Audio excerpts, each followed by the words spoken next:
Hello! Hi! Welcome to in my kitchen official. Please subscribe, like, share చేయండి. ఈరోజు ఎంతో టేస్టీగా గోబీ పువ్వుతో కూర వండుకుందామండి. అదేనండి క్యాలీఫ్లవర్ కర్రీ అండి. ఇది టేస్టీగా వండేసుకుందాం.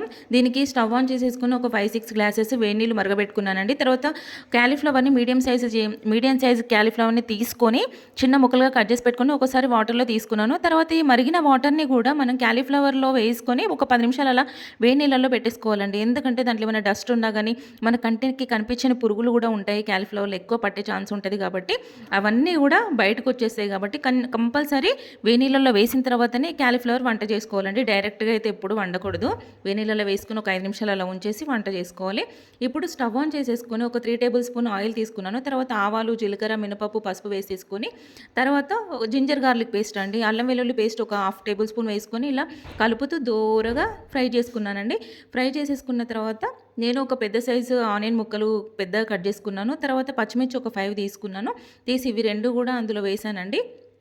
వేసి ఈ ఆనియన్ ఉన్న పచ్చిమిర్చి కంపల్సరీ రెడ్ కలర్ వచ్చే వరకు ఒక 5 మినిట్స్ అట్లా వెయిట్ చేయాలండి. కంపల్సరీ కలుపుతూ ఉండాలి. అప్పుడు ఇది ఫ్రై అయిపోతుంది. ఫ్రై అవ్వగానే ఇప్పుడు మార్కెట్‌లోకి మనకు అదే అండి పచ్చి బఠానీస్ వస్తున్నాయి కదా! అలాంటి పచ్చి బఠానీస్ తీసుకొని ఒక 1 డే ముందే నేను ఒలిచి పెట్టేసుకున్నాను పచ్చి బఠానీ.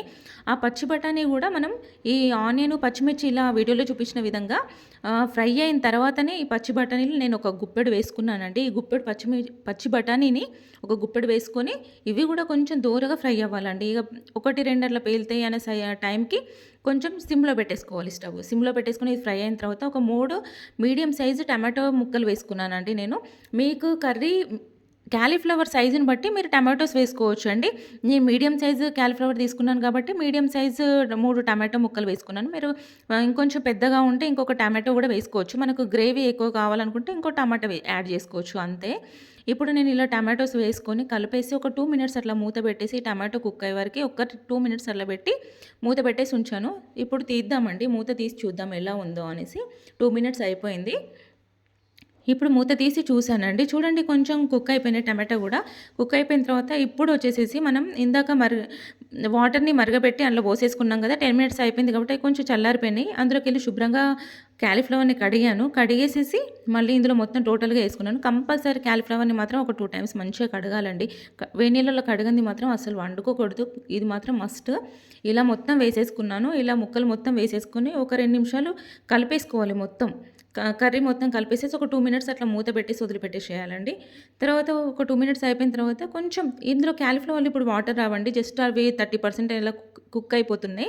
తర్వాత వచ్చేసి ఇది ఒకసారి కలిపేసుకోవాలి. కలిపేసేసుకొని దీంట్లో మీకు కారం ఎక్కువ కావాలనుకుంటే ఎక్కువ తీసుకోవచ్చు. తక్కువైతే తక్కువ తీసుకోవచ్చు. నేనైతే హాఫ్ టేబుల్ స్పూన్ వేస్తున్నానండి. మాది కొంచెం కారపొడి ఎక్కువ కారం ఉంటుంది కాబట్టి హాఫ్ టేబుల్ స్పూన్ వేస్తుంది సరిపోతుంది.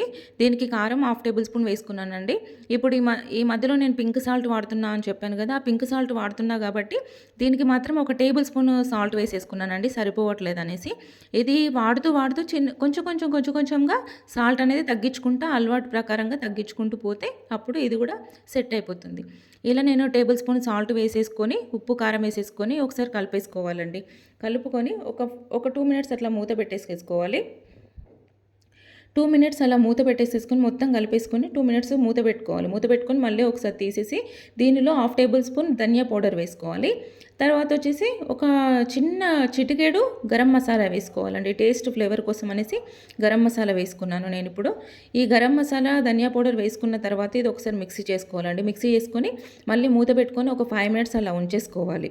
కంపల్సరీ ఒక 5 మినిట్స్ ఉంచేసుకున్న తర్వాత ఇప్పుడు మూత పెట్టుకుందామండి.